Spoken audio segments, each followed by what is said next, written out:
currently 11 snipers in Brawl Stars. Today, I'm going to pit all of these brawlers 1v1 versus each other in a series of 10 tests to find out which one of these brawlers is the most versatile, which one is the best.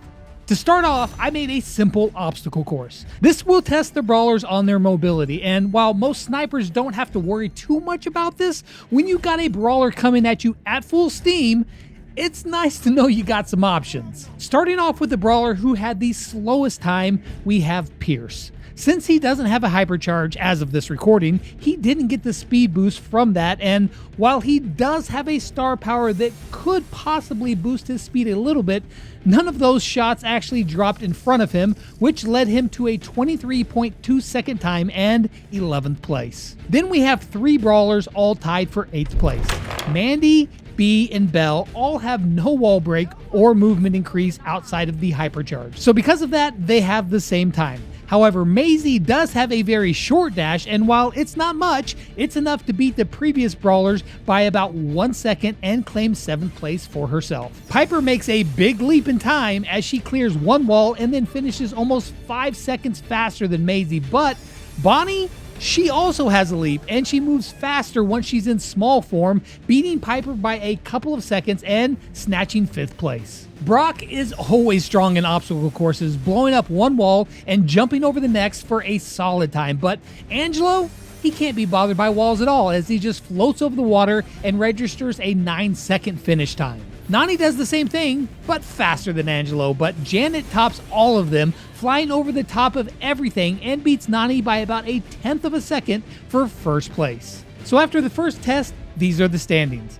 At the end, we're going to average all of the test results to find a winner, but first, they have to go through Frank. Snipers usually have a lot of single target damage, so I had Frank collect 10 power cubes, and then we tested each brawler to see how long it takes them to put him underground. Bell's shots are a bit weaker, and even with the amplification, she still takes just over 9 seconds to beat him. Janet is one of the few marksmen who deal piercing damage, but that doesn't matter here, and despite getting some help from her super, it still takes her just over 9 seconds for 10th place. Angelo gets extra damage from his super on the ground and in the poison, but it's still only good for 9th place. B is a nightmare for tanks, but that has more to do with her slowing ability.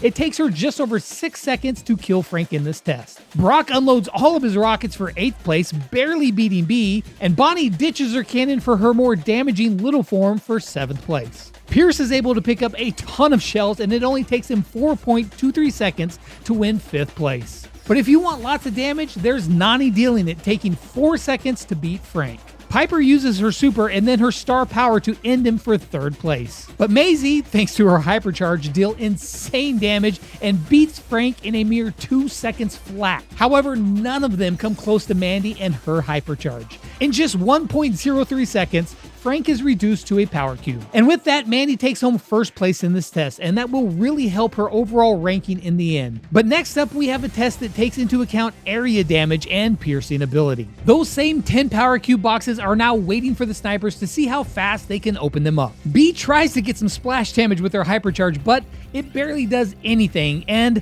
a painful 47 seconds later, she finally cracks them all. Despite Pierce's name, he in fact did not pierce these boxes. False advertising, man. That super did help him, but after that, there's not much else as his slow reload speed hurt him. Belle does get some help from her shots bouncing around, but it's not much as she finishes here in 9th place. Piper's bombs start off strong, but then she is reduced to single shots. Luckily, with a few cubes, she can take them out one by one, which gives her a 31-second time and 8th place. Maisie also gets some help from her super, but once again, that single shot damage hurts her time as she secures 7th place. Nani deals point damage, and boy oh boy, a lot of it. 25 seconds flat is enough to finish in 6th place. Bonnie is the first brawler to really get some splash damage with her super and a gadget. Combined with her explosive shots, she beats Maisie by 10 seconds and gets 5th place. But now we get into the brawlers that can actually pierce and splash. Janet hits all of them and finishes the job in just over 4 seconds for 4th place. But Angelo drops his super and then pierces all of them with one maxed out shot and a gadget, and it's all done, beating Janet's time for 3rd place. With one gadget and a massive super, Janet gets a 3-second time, but none of them rip apart these boxes faster than Brock. Rocket Rain pummeling them in a quick shot, and he finds himself at number 1 with a time of just over 2 seconds. Impressive. So at the conclusion of the box test, these are the results. However, these tests are not just about firepower. If you're dead, you can't deal any damage, so let's find out how long these brawlers can survive. To do this, I put them up against the shooter bot in the training cave.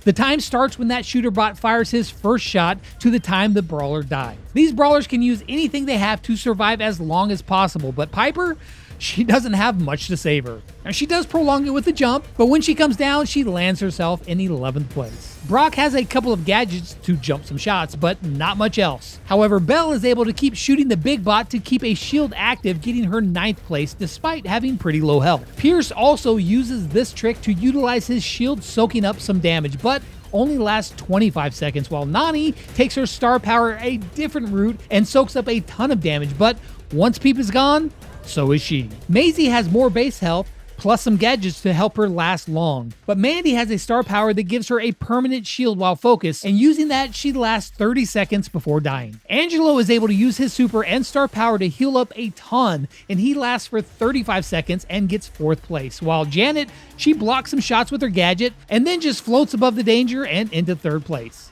B also gets a handy shield, but a gadget as well soaks up some shots and even gets 1 tick of health back in there too. But absolutely none of them are able to last longer than Bonnie. Not only does she have the most base health, but after a super and a stun, she gets back into cannon form, healing up and lasting for 42 seconds to snatch 1st place, giving her the number 1 spot for this test. And she really needed it. But if we're testing the marksman brawlers, we can't go without testing their range as well. Being able to outrange an enemy is the bread and butter of these brawlers. So I compiled the data and ranked each brawler in terms of their range. Mandy, of course, was number 1 with that incredibly long shot, but we had a 3-way tie for 3rd place with a 10-tile range. And at the very bottom, we have Janet with the shortest range of the group. But being able to fire off a lot of shots and reload those shots quickly really helps put pressure on the enemy, so I took every brawler and timed how long it took them to reload 1 piece of ammo. The slowest of the bunch was Angelo, as it takes him just over 2 seconds to build up a shot to full power. To be fair, you could fire off little shots that deal almost no damage, but no one plays in that way. Piper and Brock also took over 2 seconds, but then a big jump where we find Nani in 8th. After that, there's a 2-way tie for 6th place with Mandy and Maisie, while Janet beat them by 1/100th of a second for 5th place. Belle fires off shots pretty quick for 4th, while Bonnie takes home 3rd with her single shot. B does that slightly better with a shot that's exactly 1 second, but then there's Pierce. If he hits 0 shots, he would actually place pretty low, but in a game, that's just not how he plays. He can really fire off so many dang shots that his reload speed is basically infinite, like depending on his skill. So theoretically, he has an instant reload speed, so he takes home 1st in this test. The next couple of tests are pure stats. First, we have base hit points. Having a higher health pool is an obvious advantage, and you can really turn the tides in your favor in so many interactions. So ranking them all by raw hit points looks like this. Bonnie comes out on top. There is a 3-way tie with 6,000 hit points and in 5th place, but both Nani and Piper tie for 10th place in this test with the lowest amount of hit points. The next one is how much damage each brawler deals with a single normal shot, not including any star power, so Piper and Maisie don't get the advantage of those star powers. This is important because it really helps put pressure on an enemy. The fastest way to get a brawler to stop heading your direction is to take away half their hit points with a single shot, so more single shot damage is always better. Topping this list is Nani with 4,800 damage. If you get hit by that, it hurts. B isn't far behind with 4,400, and a single shot with Angelo builds up to deal 4,000. The numbers start dropping from here, although Brock does get a little bit of extra help from 2 ticks from that fire patch. As we make our way all the way to the bottom, where we find Janet, who only deals 2,000 per shot, which isn't much, even if they do pierce targets. But what about base level interactions? These matchups will test a few different things. Not only damage and health, but also their burst. How fast can they unload their shots against another target?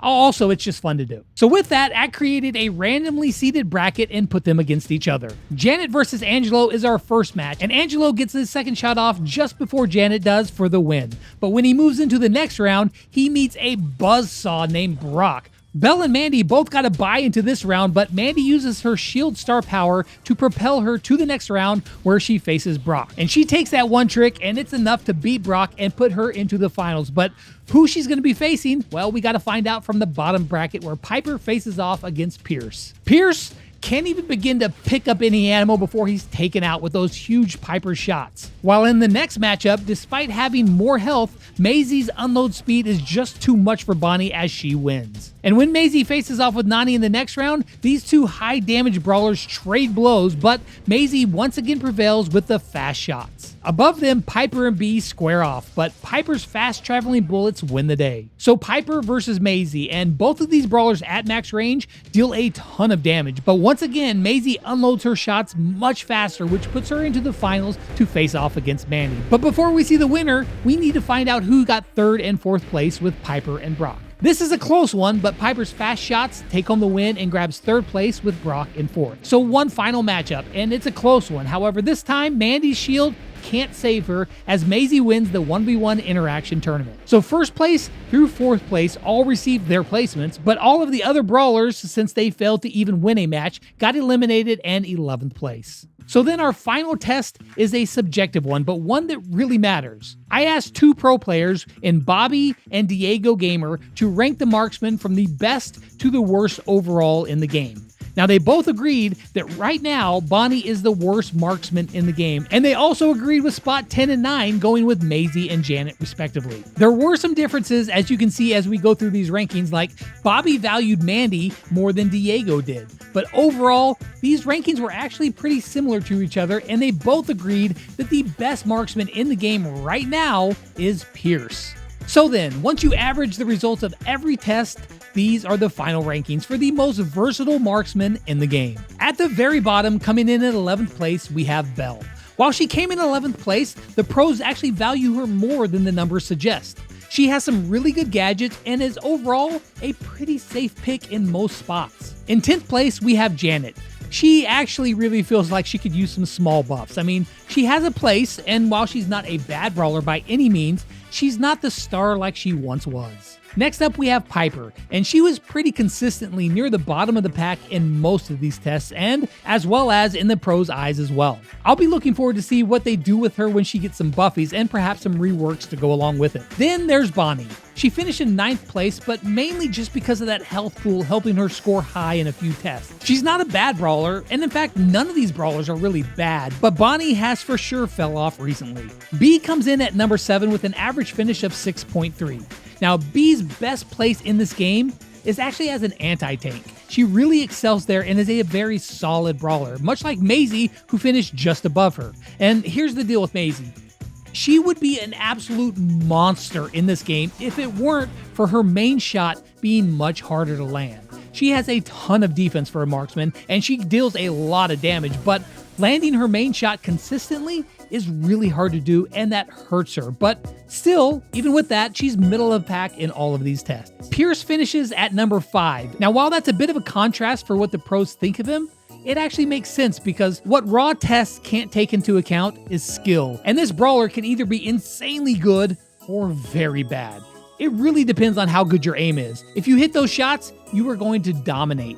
However, if you miss them, you're going to get dominated. At number 4, we have Brock with an average finish of 5.45. Brock has always been a very consistent and good marksman. He deals a lot of damage, and his shots are really hard to dodge at max range. He's got good gadgets and utility, but his health and his shot travel speed is a little low. However, you can almost never go wrong with picking Brock. Our number 3 brawler is Nani, and what she lacks for in other stats, she makes up for in raw damage. Like 4,800 damage per shot cannot be understated. It is very scary to face off against someone who knows how to play Nani. At number 2, we have Angelo. Now, he can be a bit harder to play and more punishing as well because it takes so long to reel off full damage shots, but water walking, high damage, plus pressure with his super make Angelo work when other marksmen just can't. So then our number 1 brawler by the stats and the tests is Mandy. While she can be a niche pick sometimes and is really only viable if the map works out for her,